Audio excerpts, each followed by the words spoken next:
Primeiro, muito obrigado por essa linda apresentação, doutores, pelo convite.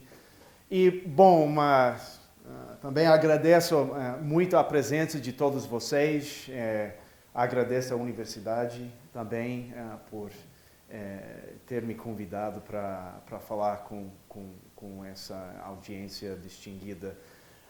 Primeiro, um pouquinho sobre mim. Eu tenho uma relação com este país que começou em 1999, através de uma relação com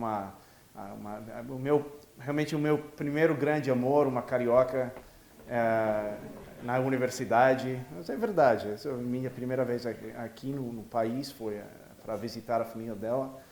Mas esse grande amor estendeu até o país inteiro. Já faz muito tempo que eu fico visitando o Brasil com frequência, até trabalhei aqui. E agora, vamos estar aqui de novo para apresentar, também um grande prazer para mim. Eu só peço a sua paciência com as minhas habilidades com o idioma. Obviamente, sou gringo, né? 100% americano. Bom, se eu vou fazer algum erro, vou cometer algum erro de português, com certeza, então eu peço a vossa perdão nesse sentido. Olha, obviamente o tema da apresentação é sobre essa dualidade de liberação, mais bem legalização versus proibicionismo. Eu vou falar do impacto das novas políticas estaduais nos Estados Unidos, mas realmente o tema principal é de explorar essa dicotomia entre proibir e legalizar. Bom, se realmente isso é algo verdadeiro, ou se realmente tem mais opções, ou se esse tema tem mais facetas importantes para serem exploradas por gente capacitada como vocês, realmente. Porque, como vamos ver daqui a pouco, essas mudanças no meu país realmente têm tido um impacto contundente na saúde pública. Eu não estou aqui para convencer vocês de votar ou pensar de uma maneira ou outra, mas eu quero mostrar um pouco do que aconteceu no meu país e também explorar essa gama de possibilidades para ir mais além dessa dicotomia. Então, eu vou tocar em cinco pontos ou 5 áreas de discussão. Primeira, essa dicotomia que eu digo é falsa, mas, bom, vamos ver, vamos ter um tempo para falar entre nós também, depois da apresentação. Vamos explorar em mais detalhe o modelo que eu chamo de corporativo nos Estados Unidos, que vários estados já adotaram através de iniciativas do voto popular.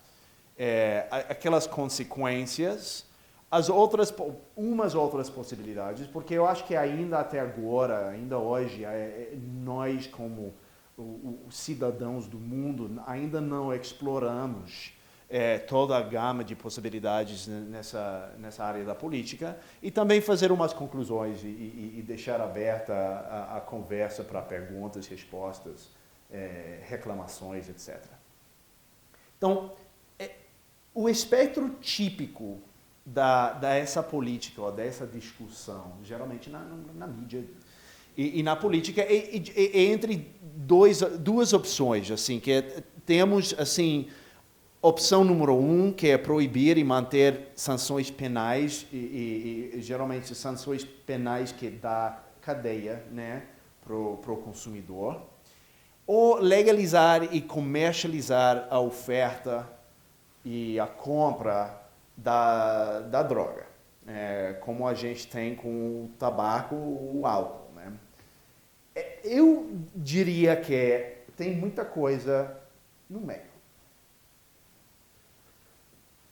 Até há mais opções, mas pode ir desde ter multas ou penas menores para o consumo, até autocultivo em quantidades pequenas ou grandes, né, até um monopólio estadual de oferta.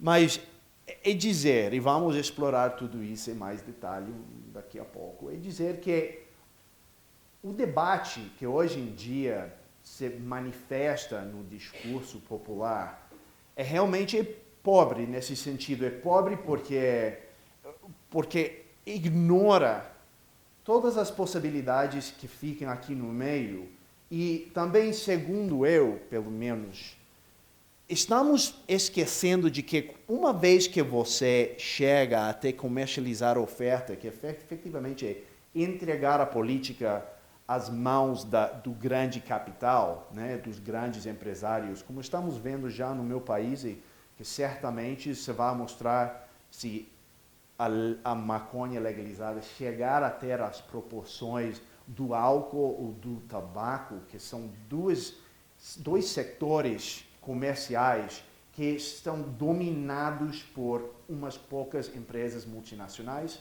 Na verdade, o álcool e o tabaco são setores com quase a maior concentração do poder econômico em certas grandes empresas de todos os setores econômicos, por várias razões que eu não vou explorar aqui, mas é verdade. Mas uma vez que o negócio está nas mãos do grande capital, é muito difícil voltar para trás. É muito difícil explorar o que está no meio aqui, politicamente falando. Porque sabemos já, no meu país e neste país, certamente, com toda a controvérsia política que está acontecendo hoje em dia, que é o nexus entre o grande capital e a política é forte. Né? O político gosta de dinheiro, obviamente, e o grande capital o tem. Então,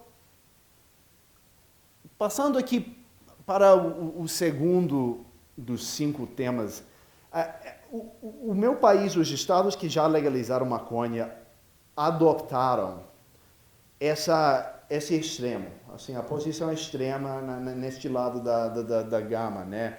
Que é efetivamente uma comercialização aberta da oferta e do consumo. Tem poucas restrições, e as restrições que tem geralmente são influenciadas principalmente pela indústria que produz e vende o produto. Então, vamos falar um pouquinho só do panorama político primeiro. É importante saber que temos mais ou menos a metade dos estados já legalizaram o uso medicinal, mas o uso medicinal, olha, a política varia muito entre estados. Ou seja, tem estados, por exemplo, a Califórnia faz uns 2 meses, aquele estado tinha um programa de maconha medicinal quase totalmente aberta. Era quase a legalização de fato recreacionais. Mas no outro lado do país, como nos estados de Nova Jersey, Nova York, é um programa e uma política bem mais restringida. Então é difícil falar de como a maconha medicinal desse sentido generalizado, porque não há uma política estandardizada para este fim nos Estados Unidos. Mas sim tem agora uns 7, talvez 8, dependendo do que acontece no estado de Maine, que tem o estado com aquelas faixinhas azuis lá, porque o voto está numa fase da recontagem dos votos. Mas temos 7 estados que já legalizaram, mais a capital, a cidade capital, o Distrito Federal, que já legalizou, mas por causa da política federal, porque o Distrito Federal, como aqui, tem um status um pouquinho diferente dos estados, não autorizou a venda do produto. Então, é realmente só o autocultivo lá que domina a política. Mas, em termos de quando se legalizou o uso recreativo, o Colorado e o estado de Washington legalizaram em 2012, então temos mais experiência, realmente os dados mais confiáveis desses 2 estados porque legalizaram em 2012 e logo em 2014, 2 anos depois, autorizaram as vendas minoristas, assim, as vendas diretamente à população. Em 2014, legalizaram os estados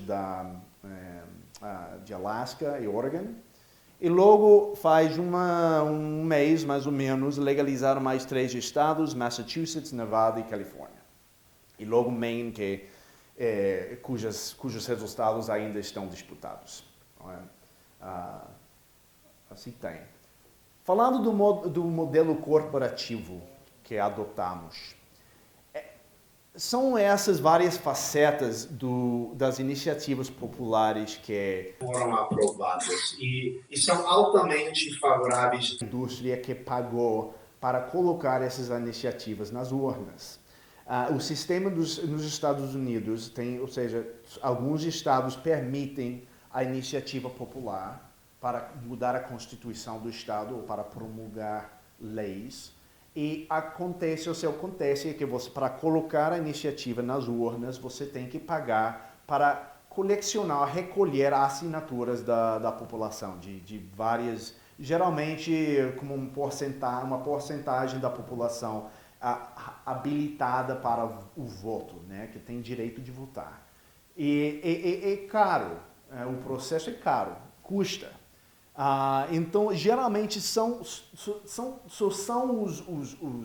os grandes negócios, os grandes interesses que têm o dinheiro para colocar uma iniciativa nas urnas, em particular em estados grandes como Califórnia. Califórnia é um estado enorme, tem uma população de várias, não sei como, acho que mais ou menos 50 milhões de pessoas, algo assim. É grande. Então, vemos que há várias disposições altamente favoráveis à indústria, inclusive, por exemplo, na Califórnia, Arizona, onde não passou, foi reprovada a iniciativa, mas também Massachusetts, as entidades reguladoras, por lei, integram representantes da própria indústria que vende produto. Tem outras vantagens econômicas especiais para a maconha, também a indústria do álcool, que financiou a iniciativa no estado de Nevada, permissão de publicidade de maconha na televisão, particularmente na Califórnia, onde esse aspecto ficou explicitamente expressa numa disposição da iniciativa, ou seja, permite a publicidade na televisão. É interessante porque no meu país a publicidade na televisão para o cigarro foi proibida em 1971. Então é tipo algo, para nós pelo menos, ter um produto fumado com publicidade, propaganda na televisão é algo meio regressivo. Logo, leis débeis contra o dirigir sobre o efeito do álcool, da maconha, dizer, e ausente de sanções penais por vender maconha a menores em Maine. E também tem um lobby poderoso, como foi mencionado antes. Os Estados Unidos somos famosos para ter interesses especiais bem fortes. A nossa Constituição permite isso. Efetivamente, é uma faceta da liberdade da expressão, conforme a nossa Corte Suprema, que as empresas também têm direito de liberdade de expressão política. Então, é difícil controlá-los nesse sentido. Isso não é um comentário sobre se isso é bom ou não, isso é a realidade nos Estados Unidos. Mas desde que o estado de Colorado passou a legalização da maconha, esse lobby, como qualquer lobby, ou seja, não é de se surpreender que saiu a favor dos seus próprios interesses econômicos. E como vamos ver daqui a pouco, os interesses econômicos para qualquer indústria de substância viciosa ou viciante é vender ao consumidor frequente, porque o consumidor casual realmente ele não é importante para os lucros da indústria. E Então, vemos que estão já agora até fazendo o lobby para fazer com que seja mais difícil, não proibir, mas restringir aquela indústria através de iniciativas locais. Ou seja, eles aumentaram ou triplicaram o limite de assinaturas necessárias. Ou seja, ficou mais ou menos 3 vezes mais caro, né, elaborar e colocar uma iniciativa local nas urnas para restringir esses negócios da maconha. E outro ponto interessante, que esse dado vem do Drug Policy Alliance, então eu acho que é confiável porque vem do outro lado do espectro político, ou seja, de uma organização internacional 100% a favor da legalização, mas os comerciantes da maconha, o 99% mais ou menos são brancos. É uma indústria altamente branco e homem, geralmente. Mas, bem, aqui vemos o mercado da maconha no Colorado. Esse vem de um informe do estado mesmo, que fez este ano, eu acho. E isso mostra como a primeira barra lá na esquerda mostra, quebra a população que consumiu maconha no último mês por frequência de uso. E logo na outra barra, na direita, mostra o volume da maconha consumida, mais ou menos, assim, de cada porção, né, de cada faixinha da população. Então, vemos que realmente o consumidor infrequente, o consumidor que usa de 0 a 5 dias por mês, ele é responsável por 3% do consumo. A grande maioria, mas a grande maioria das vendas e do consumo vem das pessoas que estão consumindo mais de 20 dias por mês e principalmente os que estão consumindo quase cada dia do mês, ou seja, mais de 25 ou 25 mais dias por mês. E isso é parecido ao padrão do tabaco e do álcool. Ou seja, se você quer vender e quer lucrar, as utilidades vêm do consumidor frequente. Se você quiser vender para o consumidor casual, esqueça. Ou seja, não é bom negócio. E o seu negócio vai ser consumido, assim, ou comido pelos grandes. Então, o enfoque da propaganda, da venda, é a essa faixinha azul, né? E talvez também a faixinha preta lá também. Que são quase 90% da atividade econômica do setor.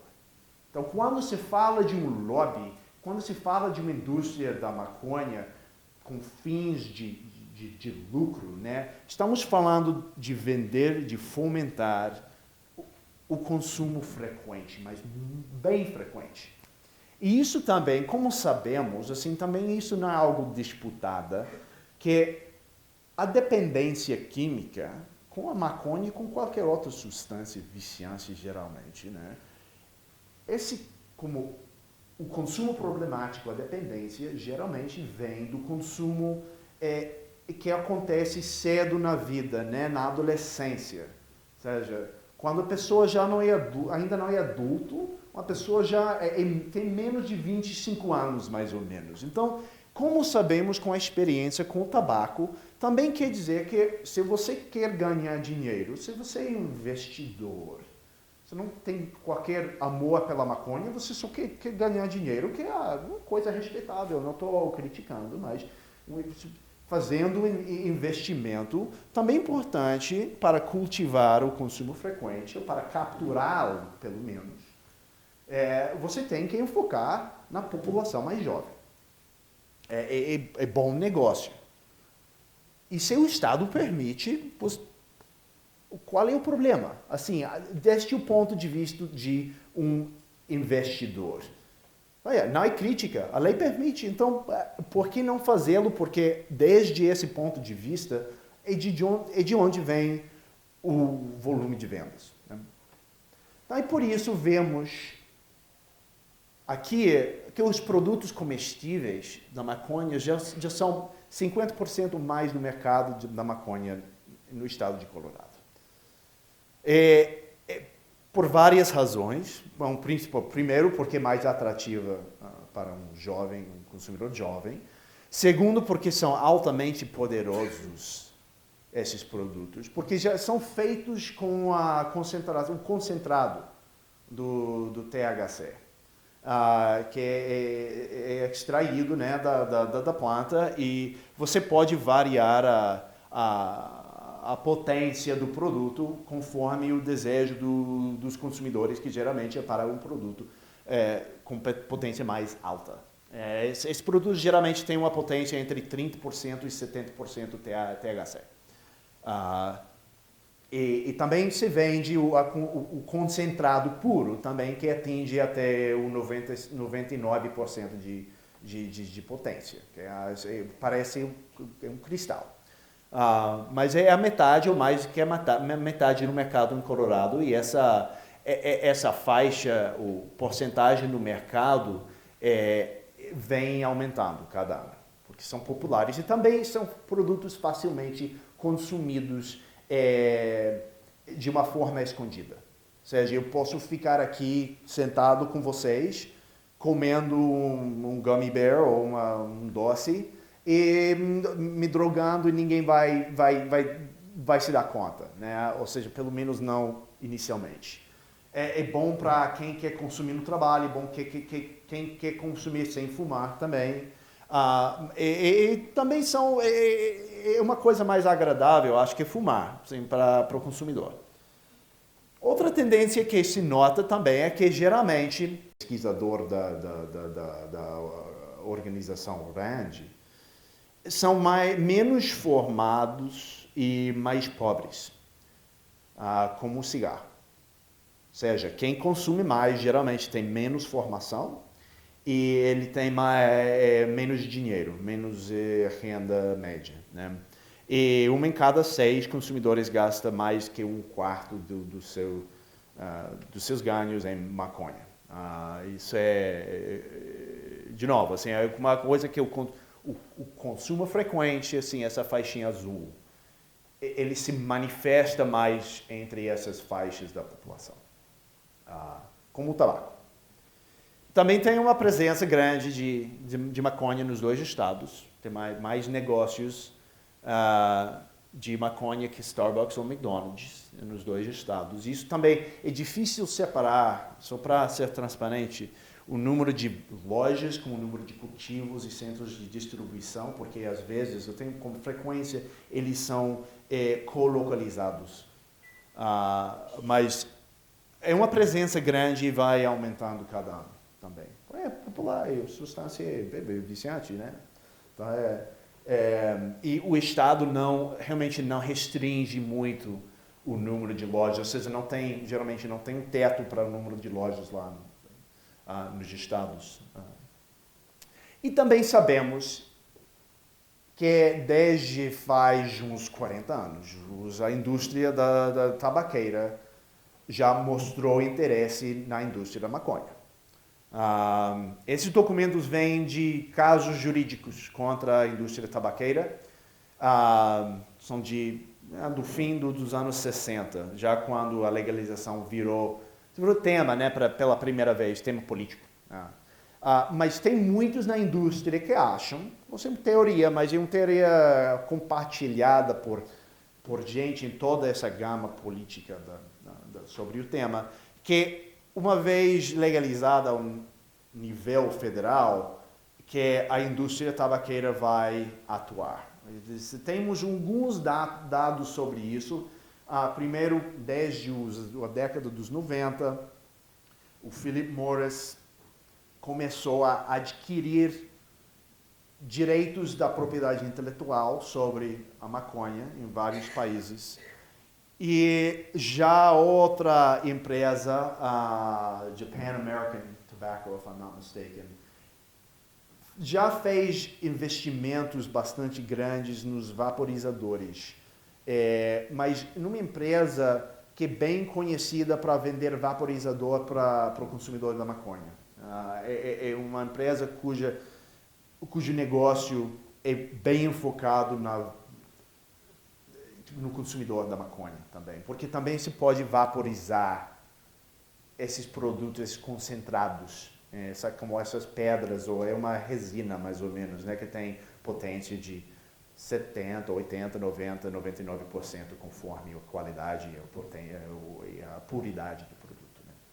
Mas é algo que até na indústria da maconha se teme porque a indústria tabaqueira tem todo o capital do mundo para adquirir essa indústria de uma vez. Então, quais são as consequências do corporativismo nesse sentido? O que temos visto, o que vimos já nos estados, principalmente em Colorado e Washington, que, como mencionei antes, né, são os dois estados desde os quais temos os dados mais contundentes pela experiência que já tem. Bom, primeiro, aumento no consumo. Isso já não é realmente muito debatido, porque sabemos desde the National Survey on Drugs and Health, que é a sondagem nacional mais confiável que vem do governo federal, que é o consumo geral tem aumentado bastante realmente desde 2008, 2009, quando foi liberalizado de forma federal a venda da maconha medicinal.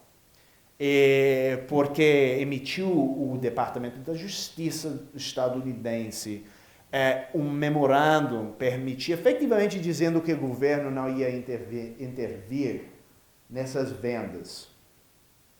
E temos dados, na verdade, na quinta-feira vamos saber os dados de 2015, mas vemos uma taxa de crescimento de aproximadamente 5, 6% por ano do consumo no último mês pela população maior de 12 anos de idade.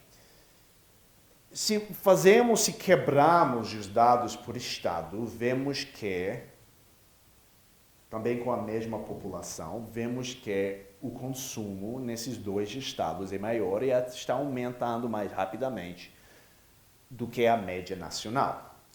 Eu acho que esse segundo ponto é mais importante, porque Colorado e Washington tinham taxas de consumo mais altas desde faz algum tempo. Colorado não era o primeiro estado em termos de consumo na nação antes, isso é verdade.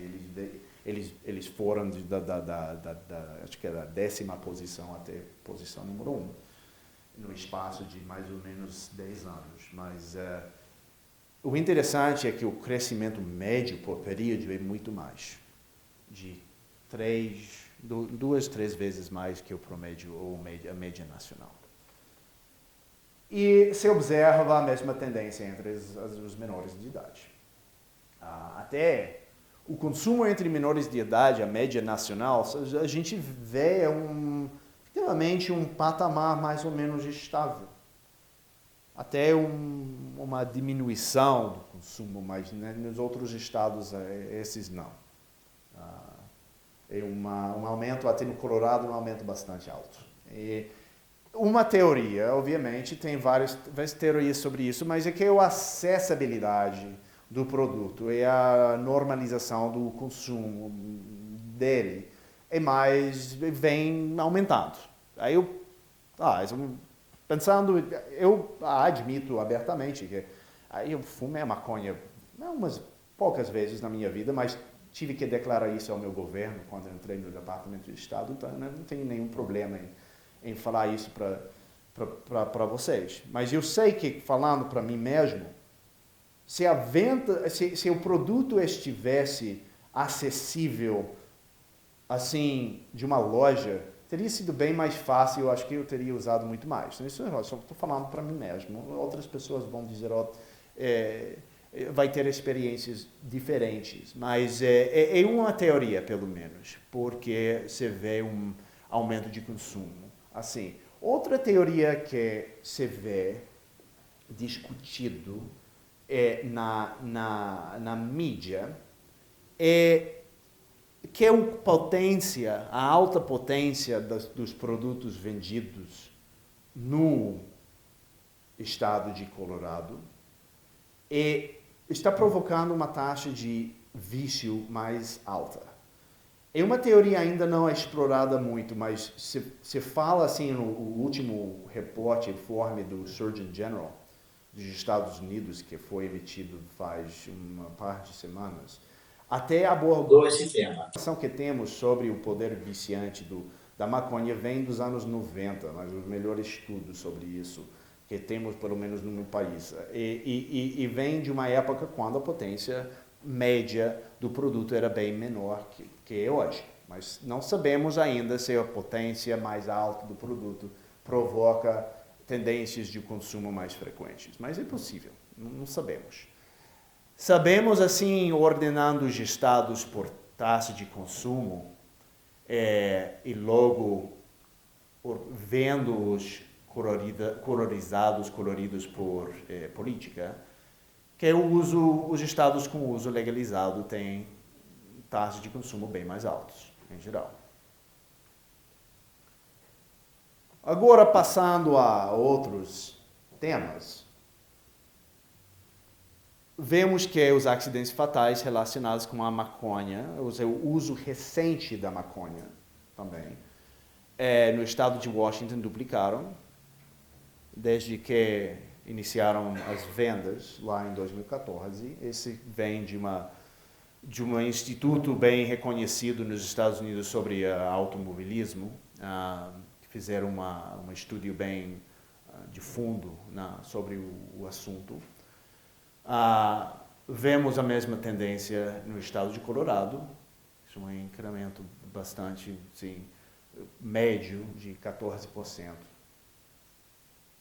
Intoxicações acidentais, particularmente entre menores, em termos do aumento, em termos de porcentagem, aumentaram muito. Isso também tem a ver com a potência do produto comestível.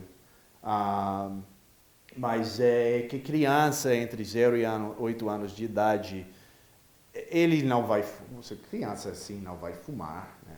Não tem desejo de fumar, mas ele tem desejo de comer doce e comer produto que ele não sabe que contém maconha. Então, o que acontece é que os consumos também o doces nos produtos comestíveis é pequeno, assim, geralmente doces é assim como dessa partezinha do meu dedinho aqui. Geralmente tem doces assim para uma pessoa, um adulto. Mas o biscoito, a bolacha, conforme a sua preferência, né, o doce, ele geralmente tem 10, 20 doces numa porção. Então é bem fácil consumir uma grande quantidade de maconha em pouco tempo, ainda mais se você é criança e não sabe que é doce de maconha.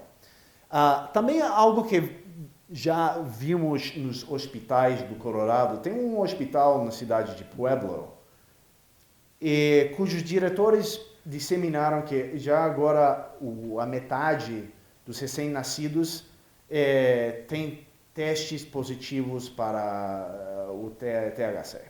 Não sabemos quais vão ser as consequências da presença dessa substância durante a gravidez e no recém-nascido, mas não sabemos. Mas isso é a realidade porque tem muita mulher grávida que está consumindo lá no estado também, mais que antes, que é uma coisa que não viram antes no estado.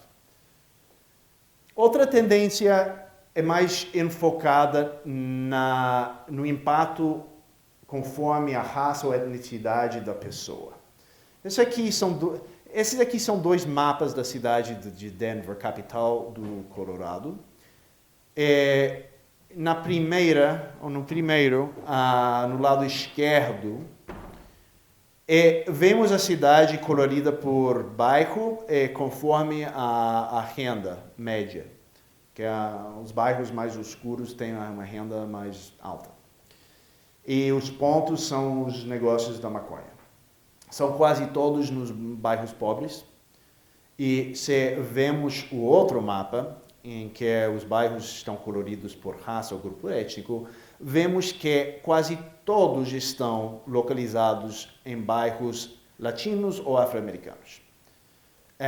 Esse é o mesmo padrão que o álcool, mais ou menos. Sabemos, outro estudo mostra que os bairros afro-americanos têm até 8 vezes mais o número de lojas de álcool que bairros brancos. Mas isso provocou uma polêmica porque a indústria é quase todo branco, né? de homem branco. Mas o impacto, seja, se vê uma loja perto de um centro de atividades para menores, ou um cultivo, cheiro de cultivo se sente desde até 1 quilômetro, para os cultivos grandes, né? Assim que os cultivos, as lojas se concentram nos bairros pobres e nos bairros não brancos. E para uma política cujo objetivo é a justiça social é preocupante, ainda mais porque a indústria está dominada por branco. Também vemos um aumento na cidade de Denver de crime. Eu não digo isso porque estou falando que a legalização causou esse aumento. Eu digo isso porque se prometeu que ia baixar ou reduzir a incidência do crime. E vemos que isso não aconteceu. Mas o impacto desse crime também na cidade de Denver se sente mais nos bairros pobres e nos bairros não brancos, por extensão, né? Então, é outra coisa preocupante, ainda por cima, porque vemos que os delitos relacionados com drogas aumentaram 23% nos últimos 2 anos. Eu não digo, outra vez, não estou dizendo que isso é relação causal. Eu só estou mostrando a correlação do aumento com a política para efetivamente ver que o contrário não aconteceu. Também outro comentário sobre o impacto nas comunidades de cor é que agora se detém mais menores, como 2 anos depois da legalização, se detiveram mais menores latinos e afro-americanos, principalmente. Você vê que o número de brancos menores de idade diminuiu, mas a legalização parece que provocou um aumento de detenções. E vemos isso porque é ainda ilegal para menor de idade consumir no estado de Colorado. Como álcool. É legal consumir. Nos estados, olha, eu sei que em outros países é ilegal, mas não é ilegal. Ou seja, ninguém faz nada. Mas nos Estados Unidos, sim, a polícia detém menor de idade com bebida. E a mesma coisa está acontecendo, parece, com a maconha. Ou seja, com mais menores de idade consumindo, vemos que mais menores de idade, ou pelo menos mais menores de idade de cor, estão sendo detidos pela polícia. E no caso dos afro-americanos, um aumento bastante grande em termos da porcentagem. O mercado negro não parece ter diminuído. O que realmente parece estar acontecendo é que você tem 2 mercados paralelos. Você tem um mercado legal. E, no outro lado, você tem um mercado negro, efetivamente o caixa 2 da maconha, que fica vendendo o produto mais barato, primeiro porque é para arrecadar imposto de uma forma relevante, você tem que colocar imposto bastante alto. Então, abre espaço para quem quer vender sem cobrar imposto. E também porque se vende ainda para menor de idade. Então, que realmente loja não faz. Certas lojas não fazem, eu não sei. Tem já vários casos com os procuradores que sim, mas o mercado negro é onde fica venda para menor ainda. E também tem o mercado gris, que é o desvio da maconha do sistema legal ao mercado negro. Isso acontece porque você faz um rastreio ou um tipo de fiscalização das plantas. Eu sou cultivador, eu tenho 100 plantas, digamos 1000 plantas, porque quero ser um negociante, comerciante mais grande, né? Tenho 1000 plantas. E essas plantas, sim, são fiscalizadas e rastreadas pelo Estado. O que não se fiscaliza facilmente? Primeiro, o volume de maconha por cada planta. Então, eu declaro 1 quilo por... Não, 1 quilo é muito. Digamos meio quilo por planta, né? Mas, na realidade, eu estou recolhendo 1 quilo e pouco. Esse pouco eu vendo nas margens, né? Mas aquele quilo eu declaro ao Estado, eu vendo no mercado legal. Ou eu declaro que morreram 20% do meu cultivo. Eu recolho esse produto que vem daquela porcentagem, eu vendo no mercado negro. O que está acontecendo para cultivador que não é o mais honesto do mundo? Mas o que sabemos é que o mercado negro não parece ter diminuído desde a legalização.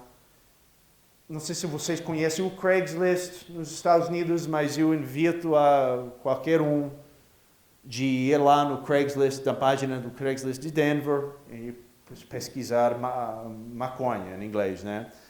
Vai ver centenas de resultados. Fica lá escondidos à vista os do mercado negro. É bem fácil vender no mercado negro. É um dos problemas com o autocultivo também. O autocultivo também abre espaço para... É mais fácil esconder à plena vista. Não estou descartando necessariamente, só para dizer que... Desculpa. O autocultivo também abre outro espaço, porque se você tem um cultivo, o vizinho tem um cultivo, já não chama atenção. Então não chama atenção, então o que geralmente os cárteis fazem é utilizam aqui se chama laranja, né? Outra pessoa, um terceiro, né? Para comprar casa, montar o cultivo, mas o cultivo mais grande, não? Ele não tem 6 plantas, ele tem 20, 30, 40, 50, mas é que já não chama a atenção das autoridades porque todo mundo pode ter cultivo na casa. É mais fácil esconder o negócio, mas assim fazem os mexicanos em Colorado. Eu uso o laranja e eu monto o negócio assim numa casa, ou compro um galpão ou faço um negócio no mercado gris, ou eu somente assim coloco o cultivo grande no galpão e espero que as autoridades não se notem. E também tem uma presença dos cartéis mexicanos. Não sabemos ainda o tamanho do problema, mas sabemos que vai aumentando desde as fontes, as autoridades policiais, pelo menos. É uma área, se alguém se interessa em fazer mais pesquisas sobre o tema, é algo interessante, mas se relaciona com essa tendência aqui. Mas, de novo, assim, é algo que o corporativismo abriu um espaço para esse tipo de atividade onde não tinha antes, em certo sentido. Se eu sou cultivador do crime organizado mexicano, é mais fácil ter meu cultivo mais perto do meu consumidor. Eu não tenho a dificuldade de levar o produto desde as montanhas da Sinaloa até os Estados Unidos. Já o produto se cresce nos Estados Unidos. Eu só preciso realmente evitar as autoridades nos Estados Unidos e levar o dinheiro e mandá-lo de volta ao México. Aonde seja que for, hoje em dia, com os papéis do Panamá, pode ser em qualquer lugar, na verdade.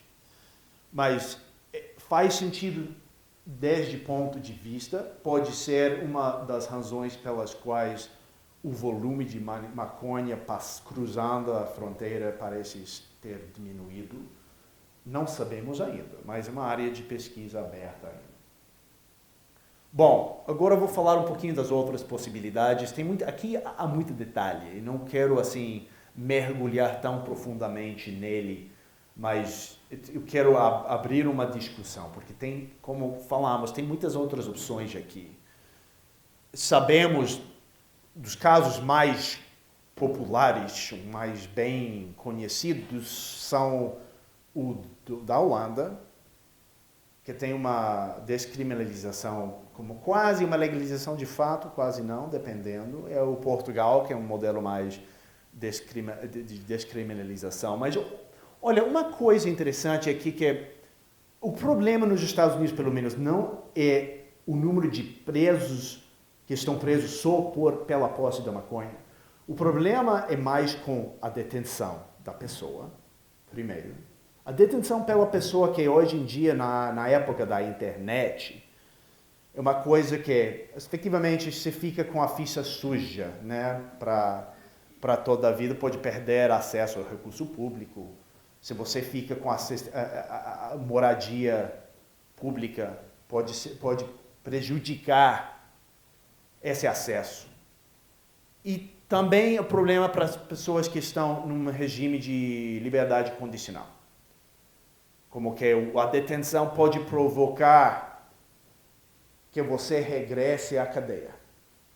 E isso acontece com mais frequência. Então, o problema é bom saber o problema, porque realmente para enfrentar o problema, você tem que diagnosticá-lo antes. Porque o problema é que se você enfoca, assim, se o enfoque é na pessoa na prisão, você vai perder de vista essa tendência aqui, que é a detenção que está criando outro problema.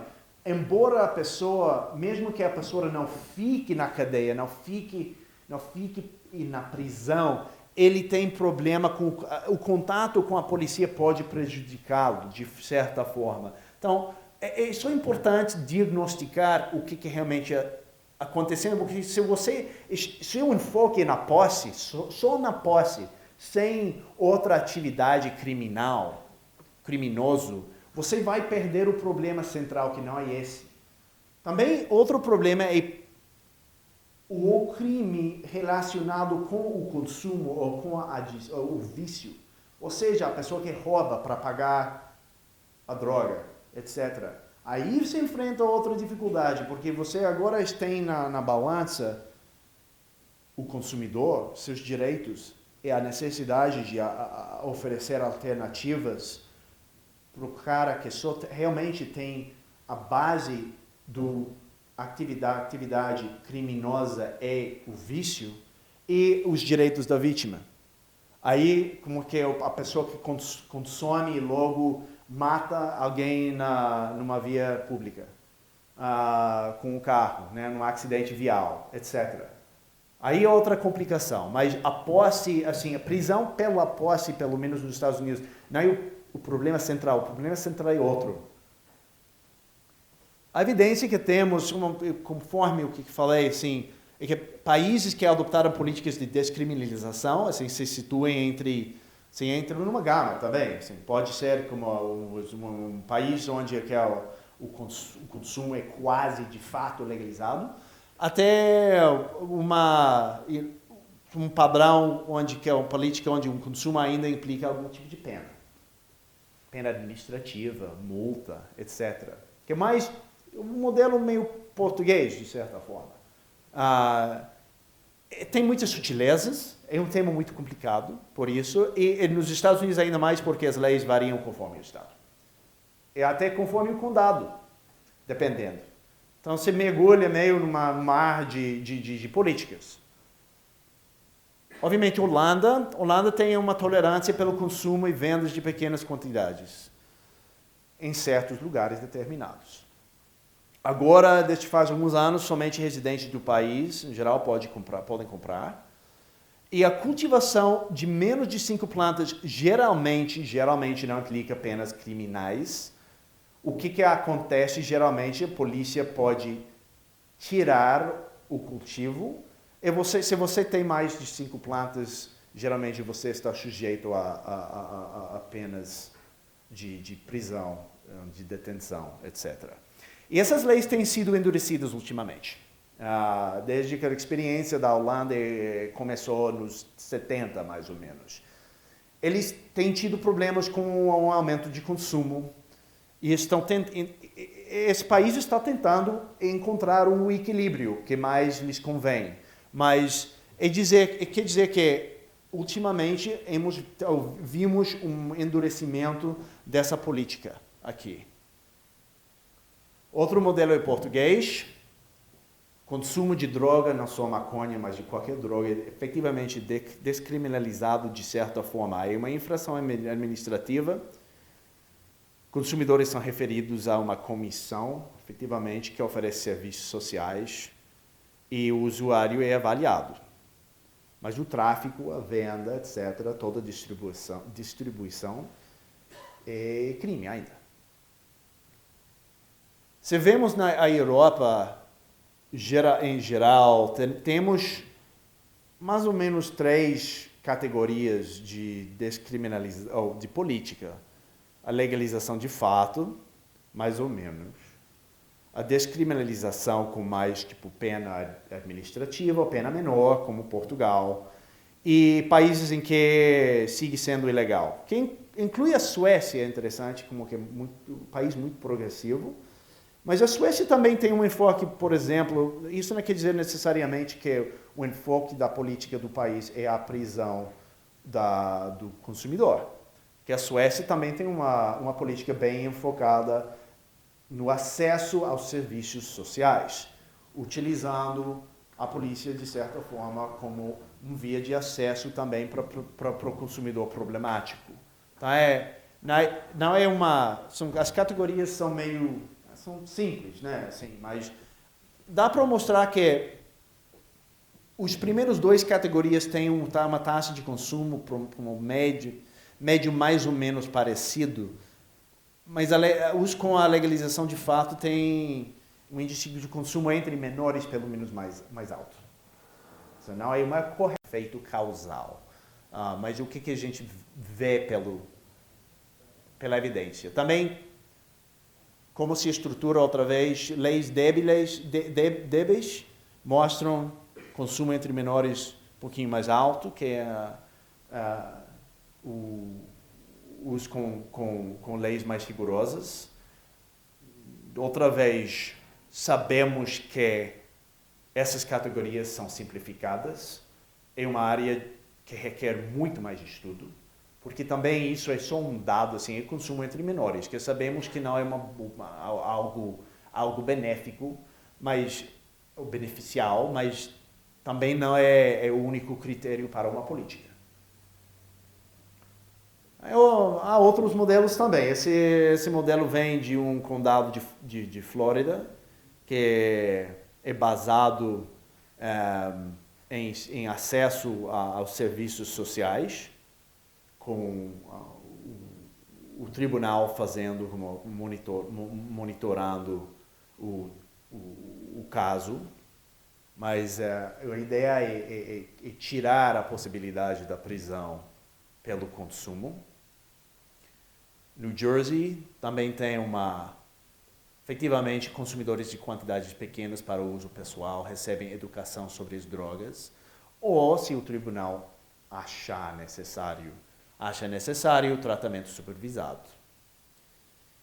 Condado de Montgomery, no estado de Maryland, tem um programa divergente que tem um alcance muito mais amplo e para os condenados por infrações menos graves envolvendo o uso de substâncias ilegais. Ou seja, não é só a posse ou consumo, senão outras atividades que têm vínculo ou estão relacionadas com o consumo. Ou seja, a ideia aqui é alcançar o consumidor problemático que está participando em outros delitos que não tem nada a ver com o consumo, literalmente falando, mas cujo comportamento tem que ver com o problema que ele tem com as substâncias. Então, não tem critérios, mas o essencial aqui é que a diversão do caso a um programa de educação ou tratamento para efetivamente abordar o problema do consumo, embora não seja a base da infração ou da acusação, conforme o estado em que se situa o caso jurídico. E o estado de Vermont também ele descriminalizou o consumo da maconha em 2014.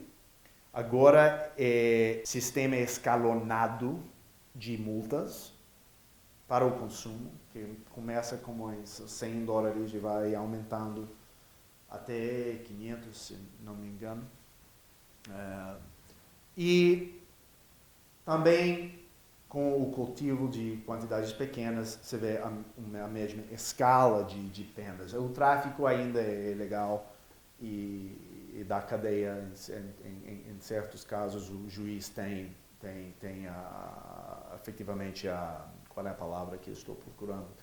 A discrição de estabelecer a pena. Mas vemos que desde 2004 se lançou uma reportagem que só 3 pessoas estão encarceradas, desculpem, né, somente por maconha. E vemos um custo aproximadamente de $1,40 por pessoa. É um caso extremo, mas é para mostrar, pelo menos neste caso, nos Estados Unidos, o maior custo para o país, ou para a entidade política mais bem, é o dano às relações entre a polícia e a comunidade, e não é um custo fiscal, propriamente falando. Então, é o contato, e também como, voltando ao tema de o número das pessoas encarceradas só pela posse, é para ver que temos que diagnosticar bem o problema em termos da justiça penal para abordá-lo bem. Que esse contato problemático e também esse problema, outro problema se o polícia é corrupto, né? Que é mais um problema que se encontra muito no México, por exemplo. É que esse contato é onde que fica certos problemas. E então, em Vermont, vemos que o problema agora não é o encarceramento, é só essas relações, assim. Aí, mas é também para dizer que desde a descriminalização só tem 3 pessoas na prisão somente por maconha. Não só o consumo, acho, talvez eu vou ter que ver em detalhe, mas digamos agora que é só pelo consumo. Então, as conclusões, eu quero voltar e logo deixar a essa gama e logo deixar aberta a discussão para perguntas e conversa. Falar do tema, seja qual for a sua postura, em termos de 2 opções extremas, bom, pode ser conveniente politicamente falando, mas não é uma abordagem honesta, digo, porque temos uma gama de opções que não contempla o proibicionismo, uma mão dura de tratar o vício, o consumo, etc., com a prisão, né? Mas também não quer dizer o entregue à política aos grandes empresários. Sabemos, desde a nossa experiência com o tabaco, não é necessariamente algo bom para a sociedade. Olha, tabaco e álcool são substâncias consumidas por muitas pessoas, né? Os 70% dos americanos adultos consomem o álcool. Então, o tempo para falar sobre álcool faz 3.000 anos, né? 4.000, 5.000 anos. O homem tem vício. Isso, a condição humana tem vício.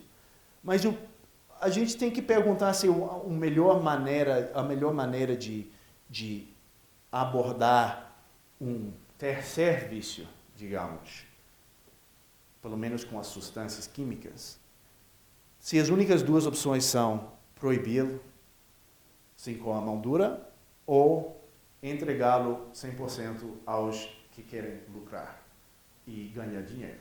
E isso que é o meu ponto final, é que seria bom, ainda mais com as pessoas distinguidas que temos aqui, né? Que se houvesse mais discussão e pesquisa nessa área no meio, porque tem tantas possibilidades. E uma vez que você entrega a política às grandes empresas, realmente você não pode voltar para trás politicamente. Então, se você quiser explorar outras opções, o tempo de explorá-los, ou a hora de explorá-las é agora.